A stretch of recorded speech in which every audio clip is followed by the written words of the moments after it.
Baik, kita akan bergabung dengan Mas Erwin Fitriansyah, wartawan sepak bola. Selamat pagi, Assalamualaikum Mas Erwin. Selamat pagi. Waalaikumsalam, selamat pagi semuanya.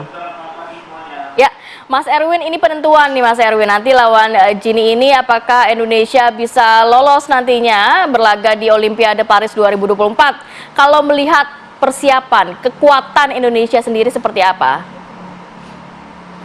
Kalau persiapan Indonesia itu kan sebenarnya berada dalam masa yang kompetitif ya menurut saya. Karena kan Indonesia U23 habis bertanding di Piala Asia U23 dan kira-kira ya seminggu ya Indonesia punya kesempatan untuk recovery setelah 6 pertandingan yang melelahkan dalam 2 minggu.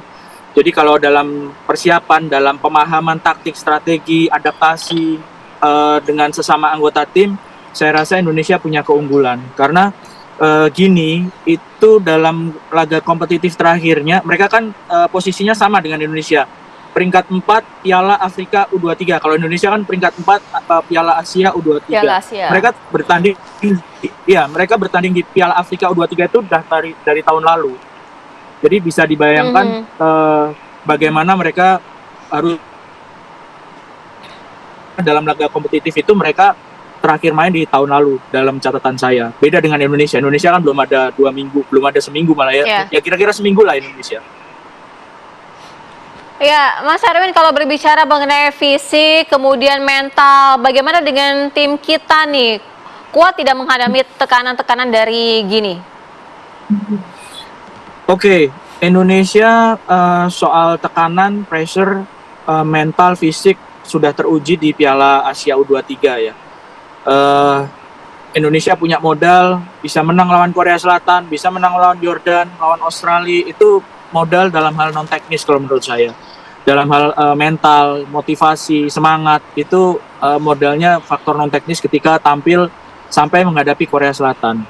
Tapi ketika menghadapi Uzbekistan, menghadapi Irak, itu dalam posisi yang kondisi sudah terkuras fisik, mentalnya, sehingga memang kita semua berharap dalam masa pemulihan, dalam masa dari pertandingan terakhir lawan Irak sampai nanti lawan Gini itu bisa kembali semuanya, bisa fresh semuanya gitu. Soal fisik bisa fresh, soal mental juga bisa lebih segar gitu ya. Tekanan-tekanan itu bisa terangkat karena sebelum menghadapi Irak di pertandingan terakhir, Coach Sintayong kan sudah bilang bahwa tim ini pemain-pemain berada dalam kondisi keletihan fisik dan mental. Baik, Mas Erwin, tadi itu kan secara fisik dan mental dari pemain Indonesia begitu, timnas Indonesia. Tapi kalau kita melihat kabarnya kan beberapa pemain kunci ini nampaknya tidak bisa bergabung dalam laga Indonesia versus Gini begitu kan ya. Seperti Justin Hapner. Nah, ini akankah juga menjadi salah satu kendala nantinya Indonesia dapat maksimal atau all out begitu dalam permainan nanti? Ya, yang sudah pasti tidak bisa bermain adalah kapten tim Rizky Ridho karena masih terkena akumulasi. Justin Hapner juga tanda tanya, Elkan juga tanda tanya apakah bisa datang atau tidak menjelang pertandingan lawan Gini. Tapi yang jelas sudah ada kabar Alfeandra Dewangga sudah bergabung di Perancis. Pemain yang sebenarnya secara usia memang masuk tapi tidak bisa tampil di Piala Asia karena dia masih pemulihan cedera. Nah, sekarang dia sudah bergabung dan saya rasa ini merupakan tambahan yang sangat-sangat berguna.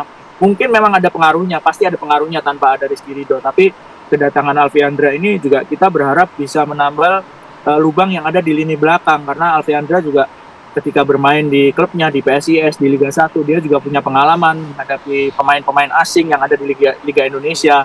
Posisinya juga kurang lebih sama dengan Rizky Ridho. Bahkan Alfeandra juga bisa bermain sebagai gelandang bertahan. Kalau Rizky Ridho kan bermain sebagai bek tengah. Jadi sudah ada satu nama pasti yang bergabung dengan tim.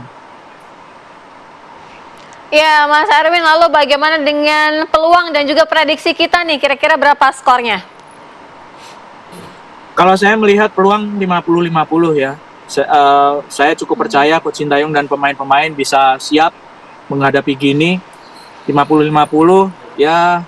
Pertandingan bisa berjalan dengan ketat karena Gini juga punya keunggulan, pemain-pemainnya bermain di Liga Eropa banyak, ada satu Ilais Moureiba bermain di Getafe, pernah juga bermain untuk Barcelona. Saya pikir pertandingan akan berjalan ketat 1-0 atau 2-1, optimis buat Indonesia. Baik, terima kasih banyak Mas Erwin sudah berbagi informasi dan waktunya pada pagi hari ini. Terima kasih. Selamat beraktivitas kembali. Assalamualaikum. Waalaikumsalam. Waalaikumsalam.